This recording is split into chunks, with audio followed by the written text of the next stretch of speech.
With the death of Nero in 69, the Julio-Claudian dynasty came to an end because there were no family members left who were suitable candidates. And so this really tells you that this dynasty has run its race. The year 69 became known as the year of four emperors because there were four different claimants who were at least acknowledged by the Senate. In the end, it was the general Vespasian, who had been very successful in putting down a revolt in Judea, who emerged as the new emperor, and he established what became known as the Flavian dynasty. What's interesting about Vespasian is he did not come from a patrician background. He did not come from the highest class of Roman society. He came from a more middle class background. His grandfather had been kind of a base level officer in Pompey's army. And so you can see again the success of Roman society in being able to continue to promote people based on merit. Vespasian became emperor and immediately had to deal with a huge Celtic rebellion in Germany and Gaul, and he defeated the rebellion with one of the largest armies of about 8 legions in the history of Rome. At the same time, his son Titus captured Jerusalem after yet another Jewish rebellion, and this time sacked the temple. Vespasian tried to legitimize his rule by constructing a connection that linked himself with Augustus, and emphasizing that in light of these rebellions, the dysfunctionality of Nero, he had brought peace to the Roman world. And so he constructed a forum in the city of Rome that was known as the Forum of Peace. He also had a reputation for thriftiness. He taxed public latrines. He sold the urine to be used for cleaning clothes. So Vespasian, if you're someone who's tight-fisted, Vespasian is the Roman emperor for you. What is interesting is that increasingly during his reign, the influence of the Senate declined. Vespasian had come to power, again, largely through the power of the army, and after coming to power, he increased the power of the imperial bureaucracy, the civil servants who were working for him, and the Senate became less and less independent. Vespasian was succeeded very smoothly by his eldest son Titus, who was very active, very capable, very popular, but died unexpectedly in the year 81 and was succeeded by his younger brother Domitian. Now, Domitian had been kind of kept in the background during the reign of Vespasian because Titus had been this hugely successful general, and so Domitian had developed something of an inferiority complex, but he was still an effective general. Or an effective administrator. He raised military wages, he made tax collection more efficient, he continued to expand and to fortify the northern borders of the empire. He was unpopular with the Senate because he was seen as autocratic. And so where Vespasian had increased his power and his independence from the Senate while still paying lip service to the Senate, Domitian kind of made no bones about the fact that the Senate was declining in power, that he didn't see the need to consult the Senate and to acknowledge their traditional power. And instead, he constructed a massive new imperial palace on the Palatine Hill. And so here we're very much, you can see this going back in the Julio-Claudian dynasty as well, but at this point, Domitian is really emphasizing that this isn't just an ordinary citizen anymore. This is an emperor, and it's not someone who's living kind of like a poor man in the way Augustus did, or like an ordinary citizen, to emphasize that he's one of the Romans. He's emphasizing that he's different. Domitian was killed by his servant while he was reading a bogus report of a conspiracy. So he had also become a little paranoid. Lots of his cousins had been getting killed. His wife was afraid she would be next. They gave him this bonus report of a conspiracy to read in the bath and then killed him while he was reading it. Domitian left behind this bad memory that was painted by the Senate. He also left behind no heirs, and so this would mean the rise of a new dynasty called the Antonine dynasty. The Antonine dynasty is considered the height of the Pax Romana, when the Roman Empire was most peaceful and most prosperous. The Senate, surprisingly enough, was prepared for the assassination of poor old Domitian and immediately granted imperial powers to an old senator named Nerva.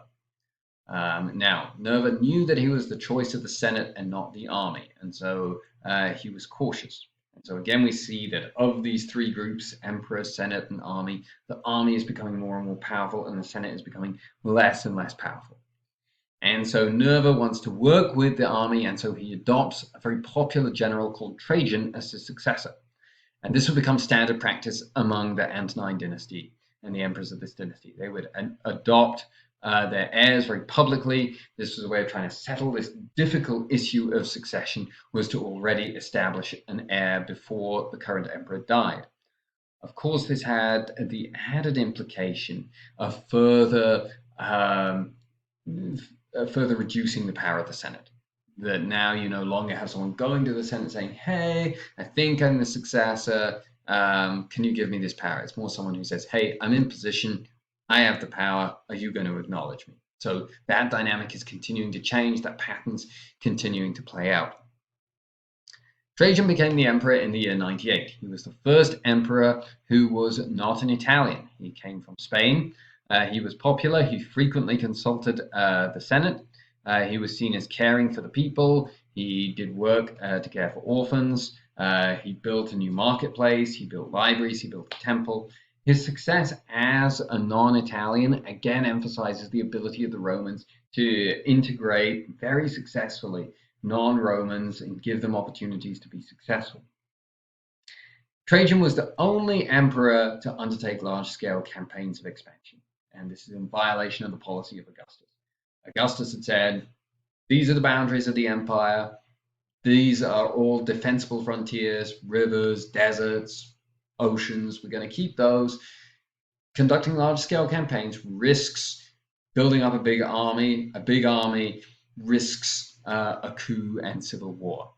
But Trajan increased the number of legions to 30. He conducted very successful wars around the Black Sea. This gives you a sense of just how far Rome is expanding by this point. He constructed a triumphal column that I've shown you in this PowerPoint with scenes from the war. He also expanded the empire further to the east in the Middle East, even to the edge of Arabia. He waded in the waters of the Persian Gulf. This is sort of mind-boggling, perhaps, to imagine. The ruler of Rome is now wading basically in the Indian Ocean. He created the province of Mesopotamia. The empire reaches its greatest territorial extent under Trajan, and he dies in 117, we think after having been afflicted by sunstroke. And of course, he's an older man at this point. If you move on to the next slide, we'll talk about the next emperor, who is another Spanish general called Hadrian, who Trajan had adopted as his successor. And Hadrian returned to the policy of coalescing and retrenching the borders of the empire to make it more secure, to reduce the size of army that was required. He abandoned Syria and Mesopotamia and Roman holdings there. He abandoned those to the Parthians in exchange for better trading privileges, but he keeps the new provinces in Arabia and around the Black Sea. And this province around the Black Sea is called Dacia, D-A-C-I-A. So if you see that on the PowerPoint or elsewhere, you know what that refers to. These provinces were important because they provided access to trade and access to gold mines. And increasingly, the gold mines in Spain and Egypt and Anatolia that had financed the Roman Empire were starting to run on empty.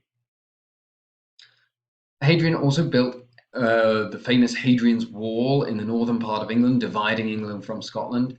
Some people say it's the first example of a government project where the contractors just kind of took the money and ran because the wall is so small. Some people say it declined over time. Some people say this was more a symbol to his own people as much as a fortification to keep out the Scots. That this was about saying, these are the borders of the empire, we're not in the process of expanding. Hadrian also carried out impressive construction projects, and so this is part of the legacy of the empire. But it's also it's part of the legacy of Augustus, but it's also a change. So like Augustus, they're showing how they're building new things for the people. But unlike Augustus, they're living in a very more and more extravagant way to emphasize their power. Unlike Augustus, they're not pretending they're the first citizen. They're pretending that they're presenting themselves accurately, in fact, as something different.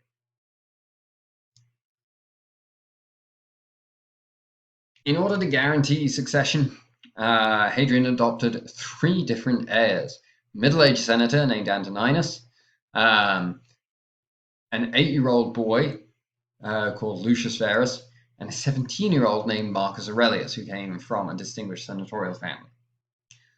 Move on to the next slide now. When Hadrian died, Antoninus Pius took over as emperor. He was very efficient. He was understated. He never left Rome, and he was succeeded by both his adopted sons, the other 2 heirs, Lucius Verus and Aurelius. Aurelius was the senior and was the more capable, but he fully acknowledged Verus as his equal. In the 160s, there was yet another war with the Parthians over Armenia. And the Roman army was more successful than ever before. They defeated the Parthians, who'd broken the peace. They marched deep into the Middle East, and they brought back with them a devastating outbreak of smallpox that Western Europe had not experienced before. And this devastated Rome and Western Europe. It's estimated about 10% of the population died, and many people see this as the beginning of some really difficult struggles for the empire. And it's very important to say from the beginning, smallpox isn't the only reason for these difficulties, but it's certainly an ongoing challenge. A declining population is always a challenge for a society, especially a pre-modern society, and it's going to be combined with some other challenges. One of these challenges is some of the most severe invasions from the Germanic tribes north of the empire in centuries. And these invasions were so serious that they were even able to attack Italian cities. The situation was so desperate that even slaves were drafted into the army, which shows you the reality of the way the population has declined in the Roman Empire, that they needed to recruit slaves to join the military. Never had to do this before. Aurelius was able to divide and conquer these threatening Germanic groups. He was able to restore the border on the Danube by 180, and he even pushed further north than the Danube. And the defeated tribes were settled on depopulated land in exchange for providing military service to the empire. So some success, but there's an undermining weakness here with the Romans that we're going to see become more and more of a problem in the years ahead.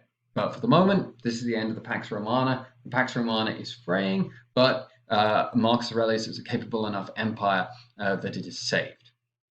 We're going to stop here and talk about the cultural history of this period in the next video.